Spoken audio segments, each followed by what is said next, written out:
Thank you very much for having me this morning. It's an honor to be here and talk to this school and all of you and talk to you about my story. I'm going to talk to you a little bit about Bosnia and then going to dive into my story, what happened. It's been some time since I've been 16 years old. And when the war broke out in Bosnia, that's how old I was. What 16 years old should be doing, right? Really have fun in life. And of course, hang with friends. And I want to point out hang with friends. And what I also mean in Bosnia, hanging out with friends, that means playing with people of different backgrounds. We never really cared who you are, what religion, what any of that. But as my story is, it did play a role in my story. How crimes happen? What happened? What makes people do awful things to each other? For the past 30-some years, I've been thinking, and I go back home and I see people who are war criminals. That's the fact. But they managed to escape, and they are still, they still walk down the street like they did something good. For some people, they are heroes, and unfortunately, that's what's happening today in Bosnia, because some of the people who did these crimes, they are heroes to the other side. And that's the piece I don't understand. There is no conscience, there's no ability to connect to the humanity, because Bosnia is kind of it's a beautiful country, but the politics, it's really what makes it messy. So talking about Bosnia, it's considered, if you Google European Jerusalem, that's what you're gonna get, Bosnia and Sarajevo. That people lived next to each other for centuries, lived with each other for centuries. There was no, always helping each other. As you can see here, this is the Sarajevo neighborhood. So you can have the Serbian Orthodox Church, you have a mosque, you have a cathedral, and you have a synagogue, really within the same neighborhood. And that was not, that's something we are all proud of. That's what makes us who we are, Bosnians, and we are, there to help each other. And there was no, let's destroy because you're different, you're other. In Bosnia, it was a common thing for people to raise money between other. Maybe it's a normal thing. Don't get me wrong, but I mean for people to raise money and build each other's, churches, mosques, synagogues to help each other. So that's who we are. That's what we always have been. So who lived in Bosnia? Basically, we have Muslims. We have Bosnian Serbs, Croats, Jews, Gypsies, others. Again, really multi-ethnic country. Quick Bosnian history. Just something to point out. And so this is as you can see, this is where Bosnia is here. It's literally on the border of Western and Eastern Roman Empire. The line really goes across there, and again points to that Bosnia was on the crossroads of multiculturalism. Different religions intertwining and living next to each other. The other thing I want to point out, the Ottoman Empire conquered the whole area here in 1463 and bringing Islam to that area, because that was another what made Bosnia multicultural, and a lot of people accepted Islam and became Muslims. And then Bosnia became independent in 1992 with a war breaking out as soon as the independence was announced. So my childhood, family, parents living together, happy childhood. I loved going to school. I enjoyed school. I enjoyed history. Raised by my parents and raised in school to respect others, always be respectful and not to. Never tried to I'm bigger, I'm better than you or any of that. That's not who I am. You know, Bosnia was part of the communist Yugoslavia, so there was a whole bratstvo and jedinstvo. It's called brotherhood and unity, raising that everybody should be respectful to other, and we should like, if we are together, that's 6 republics in former Yugoslavia, if we are together, we are stronger. So, why people turn against neighbors, friends, family members? You know, what makes people do that?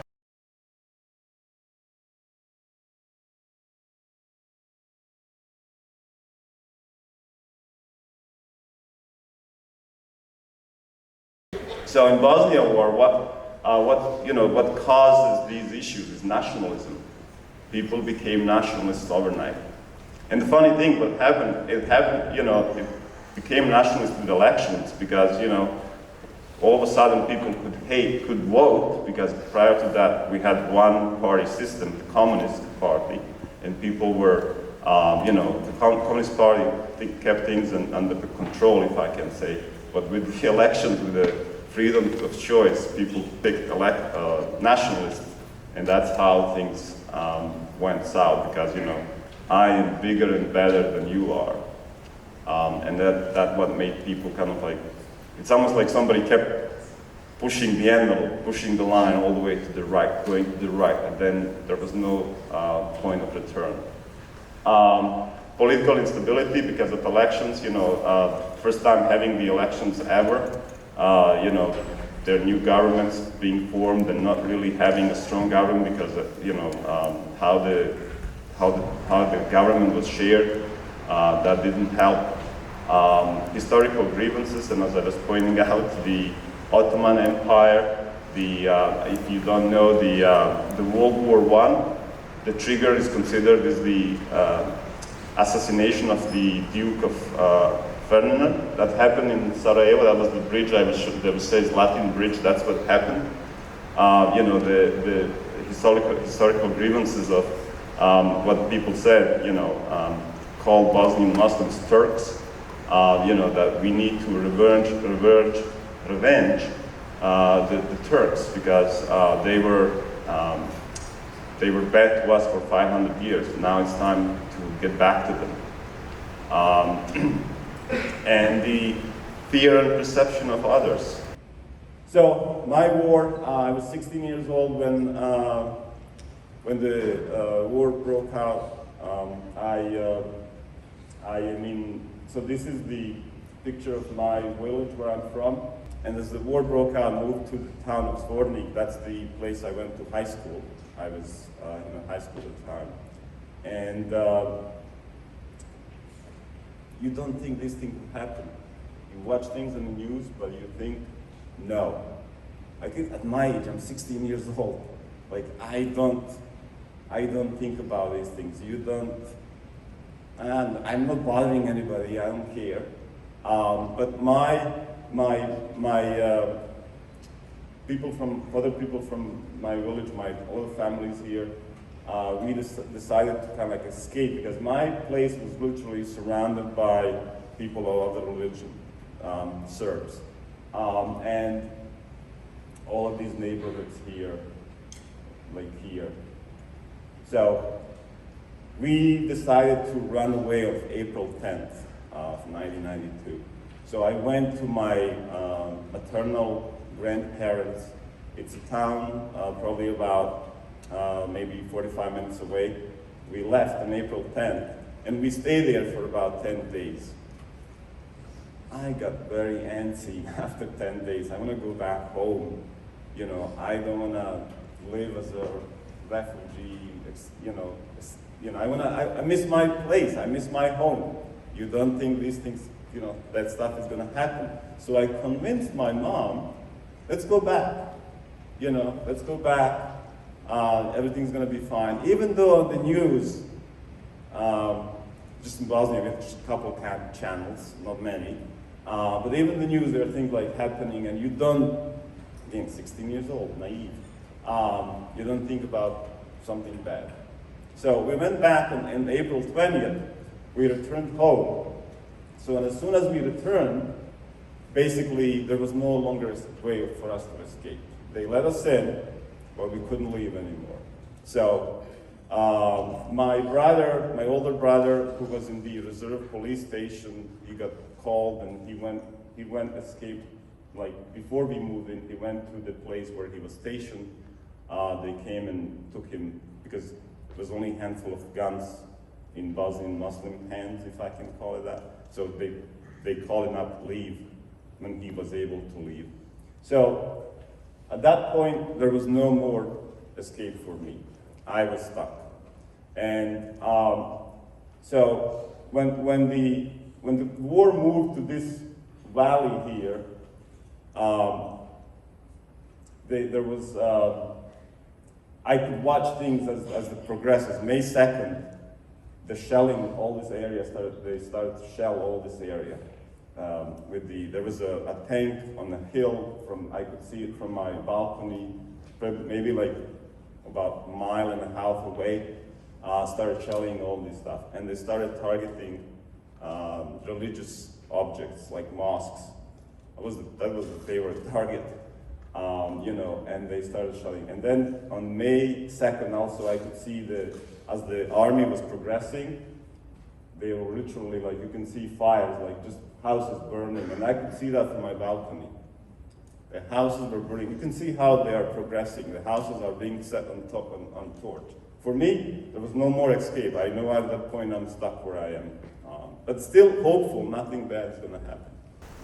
So we stayed there from when I came back. The war broke out in that area on May 2nd, and we lived there, not having electricity.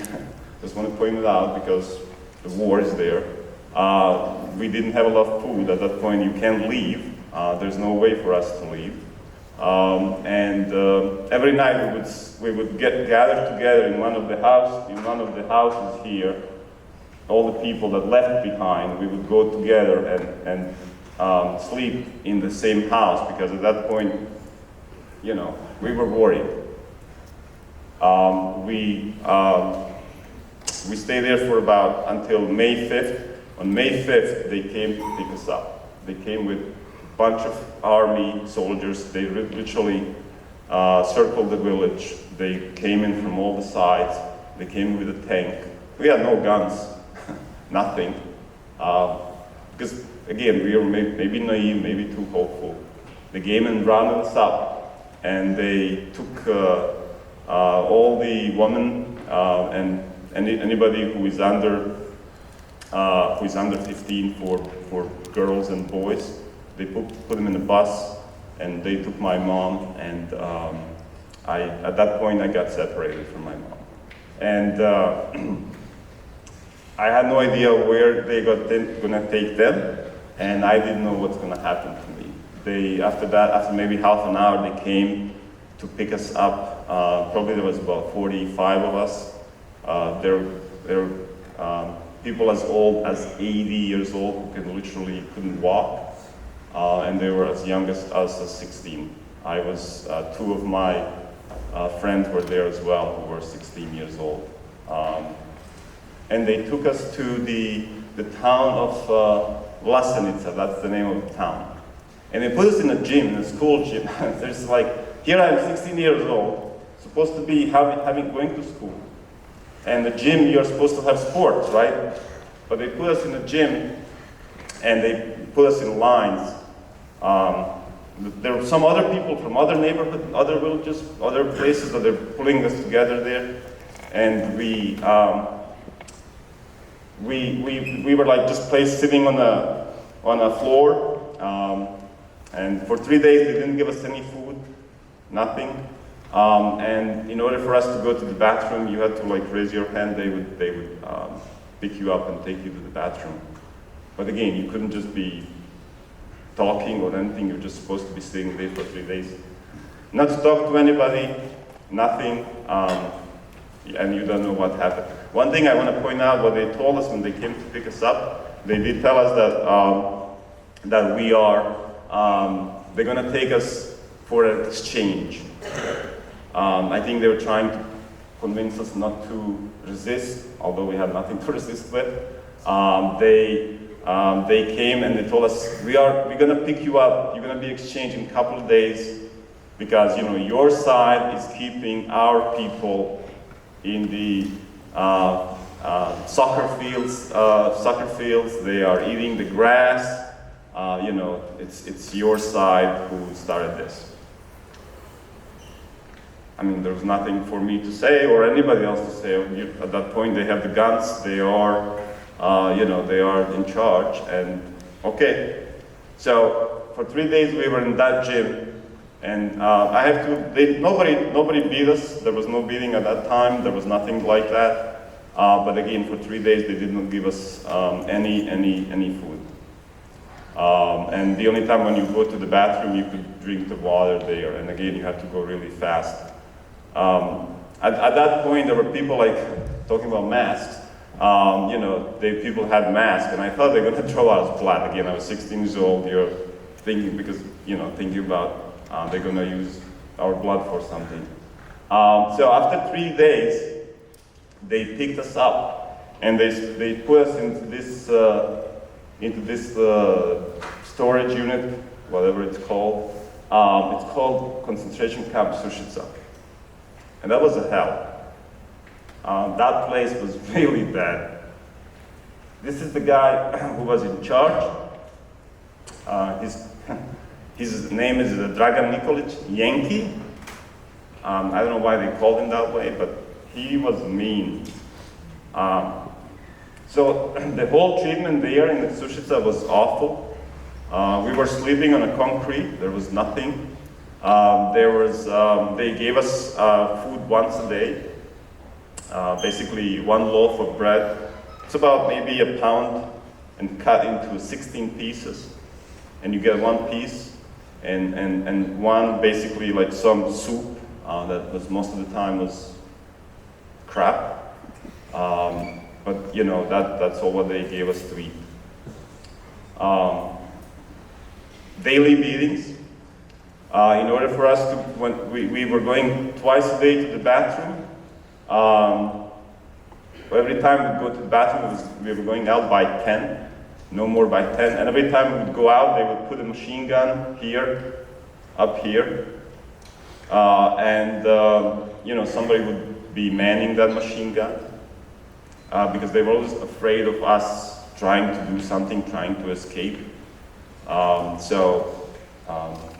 And in the camp, there were people from town of Kalesia, or the villages, neighboring villages. There was from other towns. Altogether in this place, here we go. In this place, this is about maybe 15 meters by 50 long. So it's about 50 yards by 15 yards. About 500 people were in this place. And daily beatings. This guy was he liked to torture people. He would force people to kneel down and hit them in between their legs. That was his favorite thing to do. As I said, every time we would go, we would run. You have to run, and they had people here all the time. And then when you go to the bathroom, you have to run. Because there are 10 people. If one is missing, the whole group is getting beat up. So you have to run, and you constantly have to whatever you do, run. And you can't go to the bathroom because you're not drinking water, and you are not eating. So you're constantly running. So as soon as we are done, we have to go around here and run back inside. Multiple murders. After this guy beat somebody, he's dead.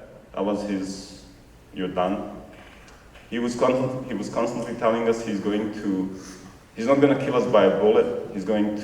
That's too much. It's too expensive. Why waste a bullet on a Turk?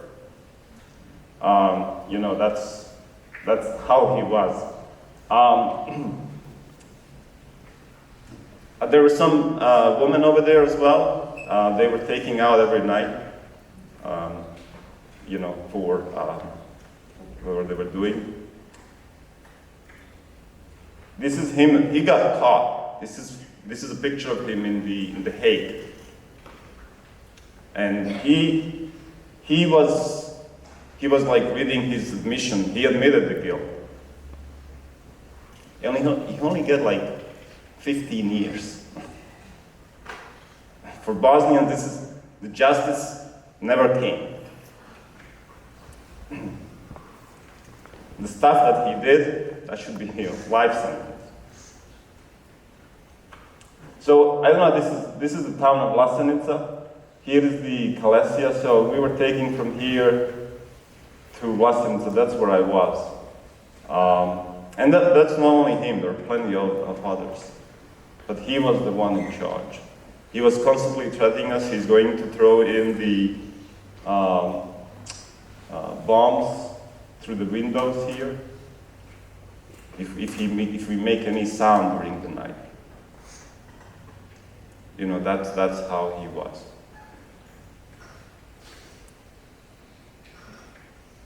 So from there, after 24 days, we were taken from that camp to another camp called Batkovic. That's in the town of Bijeljina, northeast part of Bosnia.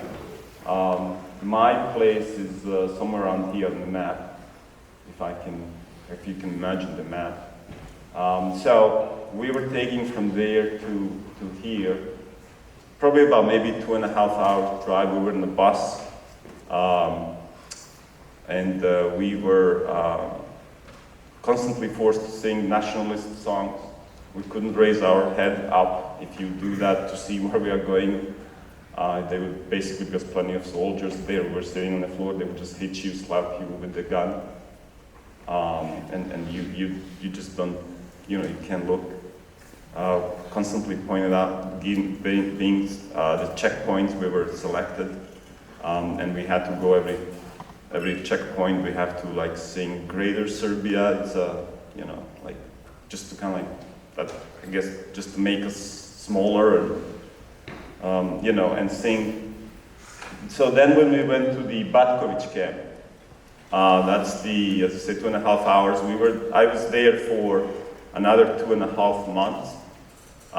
So in this camp, we had 3 meals a day. We did have something to sleep on, like a mattress type of thing, but still constant beating, constant work in the fields, going to the lines to dig trenches, going to the other Muslim villages and collect the cattle. And again, I was always hungry. One day I went to one of the villages to collect the cattle, and it was in the summer of 1992 in July, and there was so much fruits. In Bosnia, one of the things we are all very proud to have a lot of fruits around our homes. You have plums, cherries, peaches. That's something every Bosnian home has to have. So when I went to that village, I was so hungry, so I ate as much as I could. And the next day I became ill. I couldn't get up. There was no care of any kind. You're on your own. So, again, beatings, constant, every night they would come and take people out, and you can hear the screams and beatings. And again, there was a guy called Gligor in that camp who was very known. He wasn't the one in charge, but he was very, very mean. So when we came, we got out of the bus, and we were taken, the road was on the other side of this building, and then we had to run around, and at every corner there were soldiers. We were running, and every time you slow down, as you have to slow down as you're running, there was somebody there waiting for you to hit you. It's for me, it was almost because as they're hitting people, you have to you're always thinking about yourself. You're always running behind somebody else, and you hope that person's gonna slow down, because then they're gonna get hit, and you run by, you're not gonna get hit. So it was constant, it was running, they pushed us in, and this is the camp. It was empty when we came. There was nobody in. So we got in, and they basically squeezed us into a very small area, and then they read our names, and you had to run between the two lines of soldiers who had guns, who had baseball bats, who had the police, the rubber thing, the police gear that beats people up, pipes, and you had to run between those two lines. Just what they called a welcome party. That's something that we had to run to, and as they call your name, you have to run to, and you basically, if you fall down, God helps you, because then they all got up to you. And they also try to trip you and everything else. So, and I have to say, and not everybody is bad. There was a guy who felt bad for me, who grabbed me. He's like, you come with me. And he put me down. There are guys who wanted to beat me up. And he's like, get away from him, don't touch him. So not everybody is bad. I want to point out there are some good people in every in every group. So there are always people who are thinking differently. Should point this way. So what happened? I was under 16 years old, or 16 years old, and people over 65. They're always telling people we are war prisoners. We were civilians. I never had a gun in my hand. But their point was for them, we are war prisoners and should be treated as such. Even though by Geneva Convention, you shouldn't be treating even the war prisoners the way they treated us. So the Red Cross started visiting because there was stories about atrocities in Bosnia and these camps. What they did to us, younger, under 18 and over 65, they started hiding us.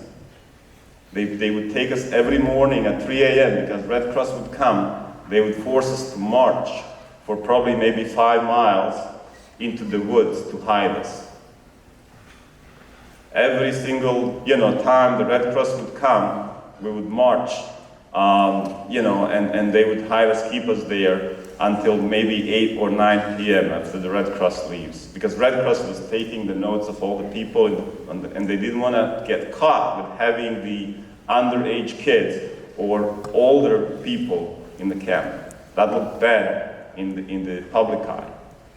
So what they decided to do, they decided to release us underage and people over 65. But release me where? I couldn't go back to my home. I was thinking even at that time, after all stuff happened, I could go back home. But no, there was no home. My mom, they took her over the line of, they exchanged it, they let them go. And she went to my grandparents' home. In my case, they let me go to a town of Bijeljina. That town was occupied. I had nobody there. I had no idea where to go. They literally dropped us on the bus stations, like, go. So I think some of the people, there's some people still, Bosnian Muslims still living there. People started coming around us and like, oh, they should have killed you in the bus station. They should have killed you. Your people are killing our people. And at that one point, somebody says, follow me. And all of us, there was probably about 20 some us. We started following somebody. They took us one of the neighborhoods of town of Bijeljina, where some Bosnian Muslims still lived. Because war in Bijeljina happened in April 4th of 1992. And it was occupied as well. But some people still, they thought as well, nothing is going to happen, and they got stuck. So they took us in. I lived for 6 months with somebody I never met before. They took me in. What they did, they divided us up in the street. Okay, you take 1, you take 2, you take 3. And I stayed there for 6 months. During my 3 months and 3 days in the camp, I got released on September 8th of 1992. My family had no idea whether I'm alive or not. And I had no idea about any of them. I had no idea where they are. So when I got exchanged and let go, there was it's called radio amateurs, who were basically connecting people. That's how I connected with my mom, just telling them I'm alive. So I lived in Vienna for 6 months, helping the family. I was there, doing some chores around, and I'm grateful for them for taking me in. My family, my brother was alive, my sister, I had a sister as well who left when I went back, and I said earlier the story, she stayed with my grandparents, because we left her, but I went back with my mom. My father lived in worked in Belgrade, that's the capital of Serbia, and he had no idea what happened to us for all this time as well. No connections. So I got lucky and I got exchanged, because I went to in the town of Vienna. I went there and I got exchanged in February 28th of 1993. They said, is there anybody else who wants to go to the town of Tuzla? And I'm like, I am. And that was my second birthday, I could say, because at that point I was on a safe side. So that's it. Thank you very much.